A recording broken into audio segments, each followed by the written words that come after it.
السلام علیکم ورحمۃ اللہ وبرکاتہ۔ حمد و ثنا اور درود و سلام کے بعد انتہائی واجب الاحترام پیارے بزرگوں، پیارے دوستوں، پیارے بھائیوں اور پیاری بہنوں اور نگینہ ٹی وی سے سماعت فرمانے والے تمام احباب، ایک موازنہ تھوڑا سا آپ کے سامنے رکھنا ہے اور پھر گزارش رکھنی ہے کہ ہم نے کیا زندگی گزارنی ہے۔ ادھر ہے شہزادہ رسول صلی اللہ علیہ وسلم، جن کے بارے میں رسول اکرم صلی اللہ علیہ وسلم بارہا مرتبہ جنتی جوانوں کے سردار ہونے کی بشارت دے چکے ہیں، اور یہ بشارت اللہ رب العزت کی بارگاہ سے آئی ہے۔ حضرت حذیفہ رضی اللہ تعالیٰ عنہ فرماتے ہیں کہ میں اپنی والدہ محترمہ سے یہ اجازت لے کے نکلا کہ میں رسول اللہ صلی اللہ علیہ وسلم کی بارگاہ میں سلام پیش کرنے جانا چاہتا ہوں۔ تو وہ ایمان والی ماں تھی اور یہ جانتی تھی کہ جو کریم آقا صلی اللہ علیہ وسلم فرما دیں گے اللہ ویسے ہی کر دے گا۔ کہنے لگی اپنا بھی سلام پیش کرنا، میرا بھی سلام پیش کرنا، اور اپنے لیے اور میرے لیے جنت کی بشارت کی دعا کروا لینا۔ اب دیکھیں ادھر صحابہ کا بھی یہی عقیدہ ہے اور قیامت تک کے ایمان والوں کا بھی یہی عقیدہ ہے کہ جس کو رسول اللہ صلی اللہ علیہ وسلم جنتی ہونے کی بشارت دے دیتے ہیں اور وہ اس بشارت پر قائم رہتا ہے، جیسے کیونکہ اسی بات پر آ کے کچھ لوگ یزید کو بھی جنتی ہونا کہنا چاہتے ہیں، لیکن جب عمل بعد کے کسی کام کے بعد کے عمل جو ہیں وہ اگر خراب ہو جائیں گے، مرتد ہو جائے گا، بندہ بدل جائے گا، تو پھر وہ اس لسٹ سے خارج کر دیا جاتا ہے۔ ابھی آپ دیکھ لیں، اگر ہم اپنی ملک کے پاکستان کی افواج کے قانون کو دیکھیں نا تو انہوں نے ایک ضابطہ بنایا ہوا ہے کہ اگر اس سے باہر نکلو گے تو کورٹ مارشل ہو جائے گا۔ تو رب کا بھی ایک قانون ہے اور رب کے قانون کے آگے کوئی بھی دو نمبری نہیں ہو سکتی کہ جی میں نے یہ نہیں کیا تھا، میں نے وہ کیا تھا، ایسے ہوا تھا، ویسے ہوا تھا۔ رب وہ ہے جو ہمارے دلوں کی ساری کیفیات کو جانتا ہے۔ رب ہمارے دلوں کی کیفیات کو جانتا ہے۔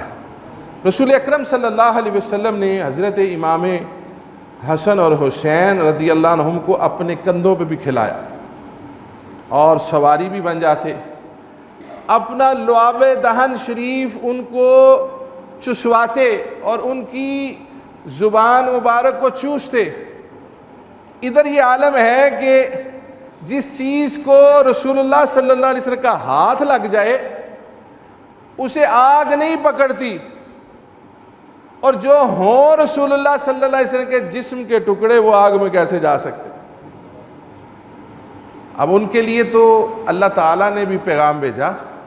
اللہ تعالیٰ کو پتہ تھا کہ یہ جب تک زندہ رہیں گے تب تک یہ حق پر قائم رہیں گے اور حق کے ساتھ ہی اس دنیا سے جائیں گے۔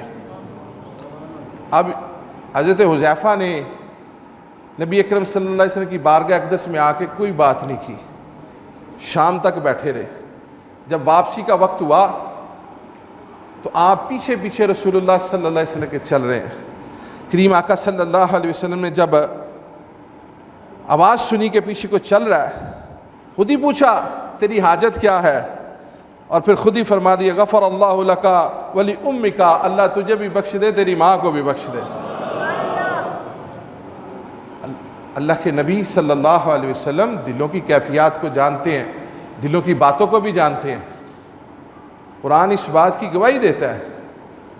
جی انبیاء بتاتے تھے کہ گھروں میں کیا چھپا کے آئے ہو، کھا کے کیا آئے ہو، اور دل کے خیالات کیا ہیں یہ بھی اللہ جس کو چاہتا ہے بتا دیتا ہے۔ پھر اس موقع پر ہی رسول اللہ صلی اللہ علیہ وسلم فرمایا یہ ایک فرشتہ کھڑا دیکھ رہے تھے آپ، اس نے بھی اللہ کی بارگاہ سے اجازت لی ہے کہ یا اللہ میں نبی اکرم صلی اللہ علیہ وسلم کی بارگاہ میں سلام پیش کرنا چاہتا ہوں، اور اس سے پہلے یہ دنیا میں نہیں آیا، اسے اجازت بھی دی گئی اور اللہ رب العزت کا پیغام بھی لے کر آیا ہے۔ یہ کہہ رہا ہے یا رسول اللہ صلی اللہ علیہ وسلم اللہ تعالیٰ فرما رہا ہے آپ کی شہزادی سیدہ فاطمہ رضی اللہ عنہا جنت کی خواتین کی سردار ہیں، اور ان کے بیٹے حسن و حسین رضی اللہ عنہم جنت کے جوانوں کے سردار ہیں۔ یہ وہ شہزادے ہیں جن کو پیدائش سے پہلے بھی پیدائش کے بعد بھی ہمیشہ جنتی ہونے کی خوشخبریاں سنائی جاتی تھیں۔ رسول اکرم صلی اللہ علیہ وسلم کے کندھوں پر سوار ہوتے تھے۔ آپ دوران خطبہ چھوڑ کر ان کو گود میں اٹھانے لے چلے گئے اور فرمایا مال اور اولاد آزمائش ہے، مجھے ڈر تھا کہ میرے یہ شہزادے کہیں لڑکھڑاتے ہوئے گر نہ جائیں، میں نے خطبہ چھوڑ دیا۔ اور یہ ہم میں سے کسی کی اجازت نہیں ہے اس چیز کے لیے۔ دیکھیے نبی اکرم صلی اللہ علیہ وسلم نے ان کی محبت میں خطبہ بھی چھوڑا، اور پھر نبی اکرم صلی اللہ علیہ وسلم کو شروع سے ہی یہ بھی عرض کر دیا گیا تھا کہ یا رسول اللہ صلی اللہ علیہ وسلم، جبرائیل امین علیہ السلام بارش کا فرشتہ، کہ اللہ تعالیٰ فرماتا ہے آپ کے ان شہزادوں کو کربلا کے میدان میں شہید کر دیا جائے گا۔ اب ادھر امتی آ رہے ہیں اور جنت کی بشارتیں لے رہے ہیں۔ اگر آقا صلی اللہ علیہ وسلم ہاتھ اٹھا دیتے، دعا کر دیتے، تو اللہ تعالیٰ اس نظام کو تبدیل کر دیتا، لیکن رسول اللہ صلی اللہ علیہ وسلم نے بھی اس نظام کو قیامت تک کے حسینیوں اور یزیدیوں کا تقابل کروانے کے لیے ایسا عظیم مارکہ دکھوا دیا کہ جو جس طرف سے بولے گا اللہ اس طرف اسے شامل کر دے گا۔ یہ ہم اپنا سودا کر رہے ہیں، ان کے معاملے تو رب کے پاس ہیں، ان کے معاملے تو آقا علیہ السلام کی بارگاہ میں ہیں۔ یہ ہم جو بول رہے ہیں، جو ہم کہہ رہے ہیں، جو سنا رہے ہیں، ہم اپنا سودا کر رہے ہیں، ہم اپنی قیمت لگوا رہے ہیں۔ کیا ہم اپنی قیمت جنت لگوا رہے ہیں کہ جہنم لگوا رہے ہیں؟ یہ ہمارے الفاظ گواہی دیں گے کہ ہم نے سیدنا امام حسین رضی اللہ تعالیٰ عنہ کی حمایت کی تھی کہ کوئی بدبخت جو ہے وہ یزید پلید کا ساتھ دے رہا تھا۔ اور بس سنیں وہ کیا تھا مختصراً۔ میرے والد گرامی رحمۃ اللہ تعالیٰ، ان سے پوچھا آپ نے اتنی بڑی کتاب لکھی ہے امام حسین رضی اللہ تعالیٰ عنہ کے بارے میں، یزید کا بھی لکھا، حدیث قسطنطینیہ بھی لکھی، واقعہ کربلا اس کو نہیں لکھا۔ تو آپ نے دو باتیں فرمائیں۔ فرمانے لگے ایک تو مورخین نے کئی زیادتیاں کی ہوئی ہیں بیچ میں، دوسرے یہ قلم اجازت نہیں دیتا کہ کوئی ایسی گفتگو لکھی جائے جس سے دل بھی چیر چیر ہو جائے۔ ہمارے پاس ان کی شانیں بیان کرنے کے لیے بہت ہیں، ہم ان کی شانیں ہی بیان کرتے ہیں۔ اور مولانا سردار احمد شاہ فیصل آباد والے، آپ سے کسی نے کہا کہ جامعہ انداز میں بڑے احسن طریقے سے کربلا کا منظر تو پیش کیجیے، تو آپ نے دو لائنیں بیان فرمائیں، نحمدہ ونصلی علی رسولہ الکریم، اما بعد فاعوذ باللہ من الشیطان الرجیم، بسم اللہ الرحمن الرحیم۔ امام حسین رضی اللہ تعالیٰ عنہ کربلا کے میدان میں گئے اور انہیں بڑی تکلیفیں دے کر شہید کر دیا گیا۔ اسی پہ بات ختم کر دی۔ اس سے بڑھ کر کیا تکلیف ہے کہ ان کو وہاں پر شہید کر دیا گیا؟ یہی بہت بڑا ظلم تھا، اور کرنے والا کون ہے؟ اللہ، وہ ہے یزید۔ جس وقت اس نے شہید کر دیا نا، کروا دیا، البدایہ والنہایہ میں جب اس کے پاس امام حسین رضی اللہ تعالیٰ عنہ کا سر مبارک رکھا گیا، کیا کہتا ہے؟ کہتا ہے کاش میرے بزرگ بدر میں نیزوں کی چوکٹ پر گھبراہٹ کو دیکھتے، انہوں نے آواز بلند کی اور خوشی سے چمک اٹھے، پھر انہوں نے مجھے کہا ابھی نہ پوچھ، جب اونٹوں کے صحن میں ٹکراؤ ہوا اور عبد الاصل میں خوب قتل ہوا، ہم نے تمہارے دگنے سرداروں کو قتل کیا، میں نے بدر کی کنجی کو سیدھا کر دیا۔ اور علامہ وحید الزمان صاحب غیر مقلد تفسیر الباری شرح بخاری جلد نمبر 4 صفحہ نمبر 126 میں لکھتے ہیں کہ جب سر مبارک امام حسین آیا تو اس مردود نے کہا میں نے بدر کا بدلہ لے لیا ہے۔ اب ایک طرف بدر کا بدلہ لینے والا اور ایک طرف بدر کے شہزادے نواز رسول۔ بدر میں کافروں کو شکست فاش ہوئی تھی اور 72 بڑے بڑے کفار کے سردار کو واصل جہنم کیا گیا تھا۔ اس نے میدان کربلا میں 72 افراد کو اہل بیت سمیت شہید کروا کر بدر کے بدلے کا ذکر بھی کیا۔ پھر بھی اگر کوئی اس کی حمایت کرتا ہے تو بھائی صاحب نے بتا دیا ہے کہ وہ اس کے ساتھ ہو، وہ اس کے ساتھ رہے، ہمیں رب کے حبیب حضرت امام حسین کے غلاموں میں شمار رکھے۔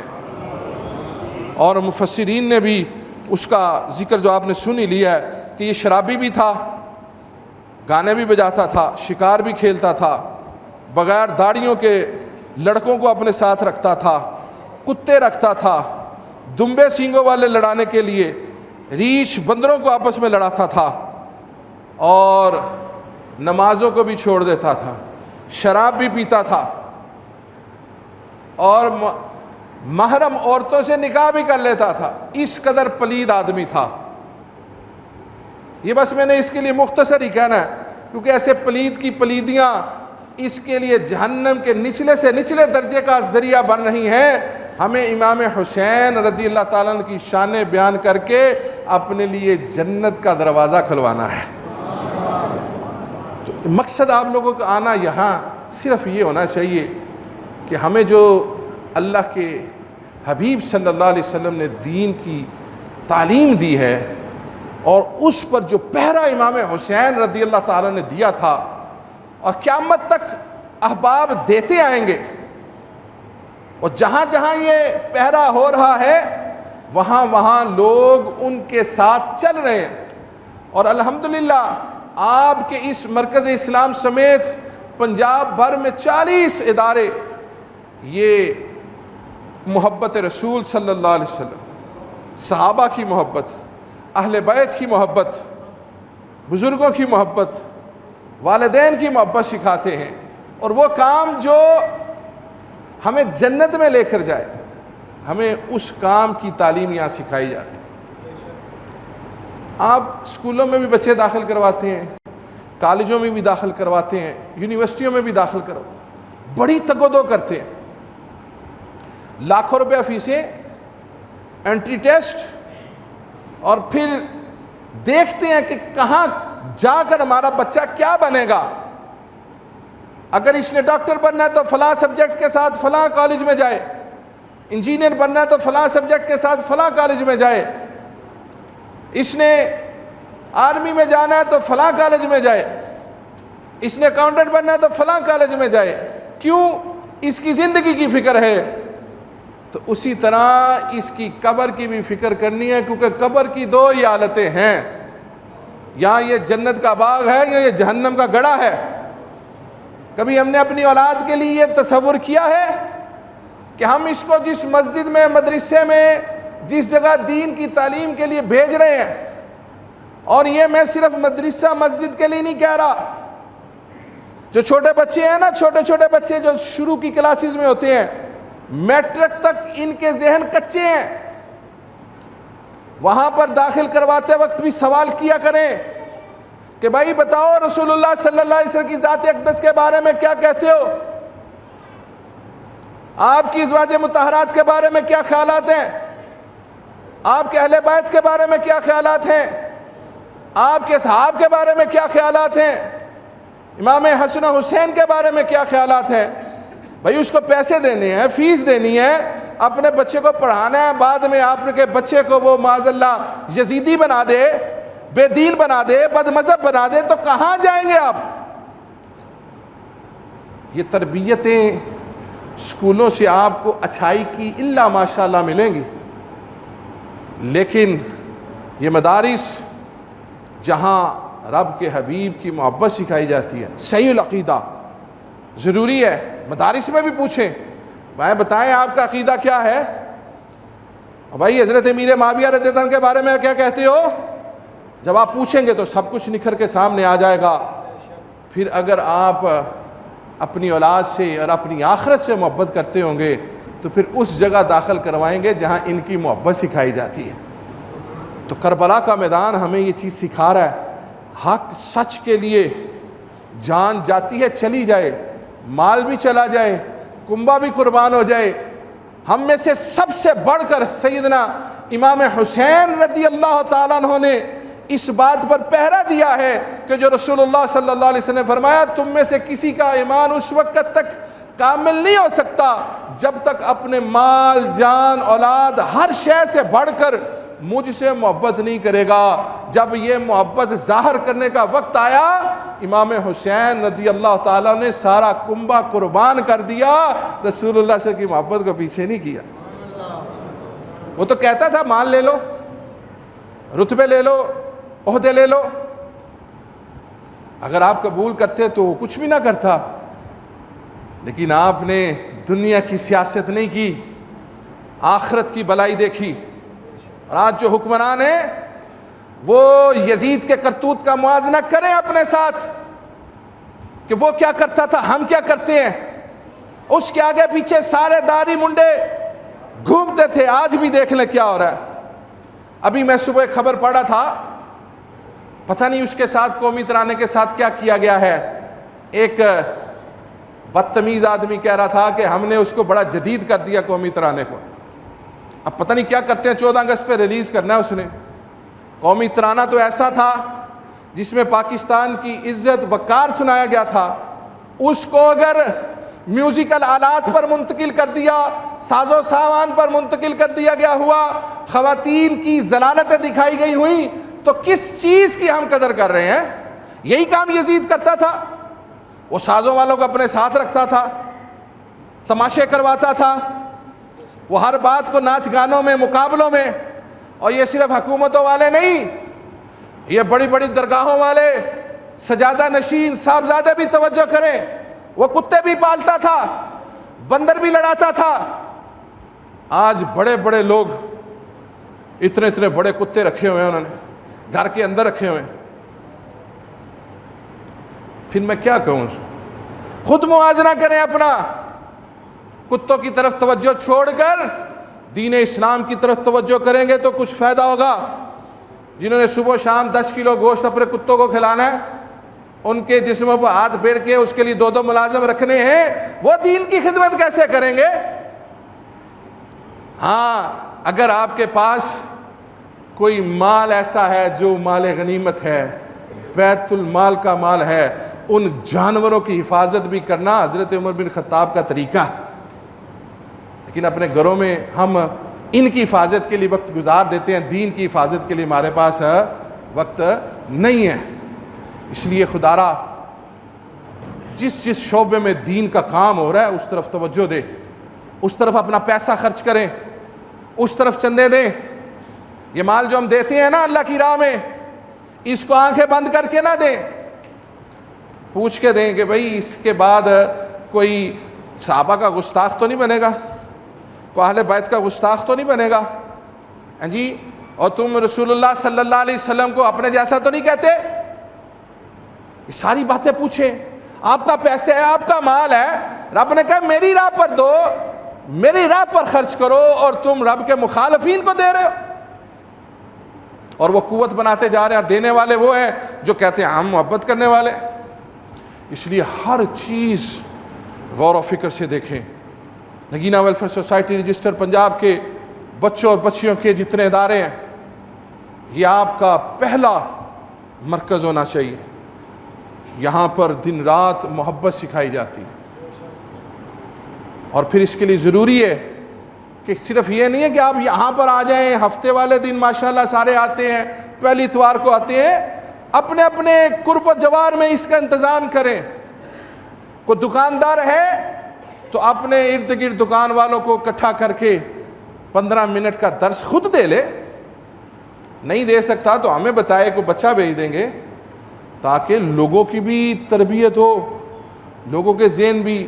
یہ جو جدید میڈیا آ چکا ہے نا، یہ ایسے ایسے رنگوں میں باتیں سناتا ہے، انسان حیران ہو جاتا ہے، وہ کہتا ہے جی اچھا جی، اور اگر ذرا سا بھی لا علم انسان ہو تو ایمان بہک کے وہ گیا، اس کو سمجھ ہی نہیں آتی، اس انداز میں بیان ہو رہا ہوتا ہے، شکلیں ایسی ہوتی ہیں، بندہ کہتا ہے یار یہ بھی تو دیکھو، پگڑی باندھی ہوئی، داڑھی رکھی ہوئی، ہاں جی قرآن سنا رہا ہے ہمیں۔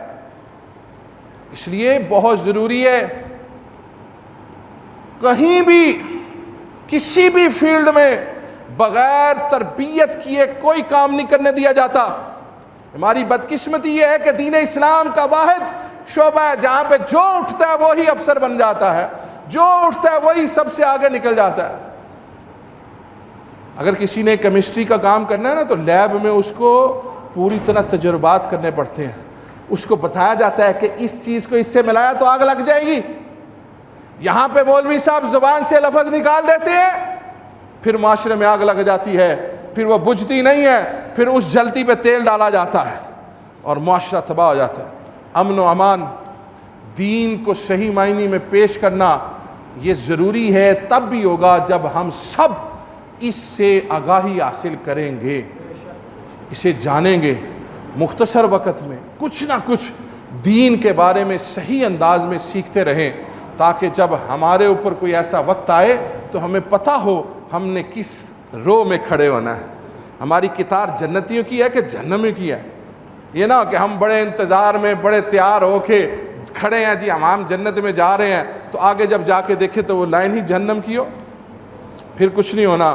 اس لیے لائن میں لگنے سے پہلے سوچ لیں، اپنے آپ کو تیار کریں، اپنے اپنے علاقوں میں کام کریں، اپنے اپنے بچوں پر توجہ دیں، دین اسلام کی سربلندی کے لیے کام کریں۔ ابھی شاہزادہ صاحب نے فرمایا نا کہ یہاں کے ووٹ تو کہیں سے بھی نکل آتے ہیں، ڈالو کسی کو نکلا کسی کا، ٹھپا کہیں لگا کے آئے ہو، مور کہیں لگی ہوئی ہے، لیکن اللہ کی بارگاہ میں وہیں سے ووٹ نکلے گا جہاں ڈالا ہوا ہے۔ وہ یہ دل بتائے گا، یہ زبان بتائے گی، یہ ہاتھ بتائیں گے۔ اس لیے پیارے بزرگوں، دوستو، بھائیوں، ان یادوں کو منانے کا مقصد یہ ہوتا ہے کہ امام حسین رضی اللہ تعالیٰ عنہ نے نماز، قرآن، شریعت، اللہ کے حکم کی اتباع کے لیے اپنی جان کا نذرانہ پیش کیا تھا۔ اگر ہمیں غم حسین ہے تو اس کا رنگ یہ نظر آنا چاہیے، ہمارا حلیہ، ہمارے کام، ہمارے انداز، ہماری ساری چیزیں رسول اللہ صلی اللہ علیہ وسلم کی اتباع میں ہو جائیں۔ سال کے بعد غم حسین منا لینا، جس نیت سے کوئی منا رہا وہ علیحدہ ہے، لیکن اگر غم حسین ہمارے سینوں میں ہے تو پھر فکر حسین بھی اپنانی پڑے گی، اور جب فکر حسین اپنا لیں گے دنیا بھی کامیاب ہو جائے گی، آخرت بھی کامیاب ہو جائے گی۔ اللہ رب العزت ہم سب کو دین کا فہم نصیب فرمائے، ایمان والی زندگی اور خاتمہ بالایمان نصیب فرمائے، آمین۔ والسلام علیکم ورحمۃ اللہ وبرکاتہ۔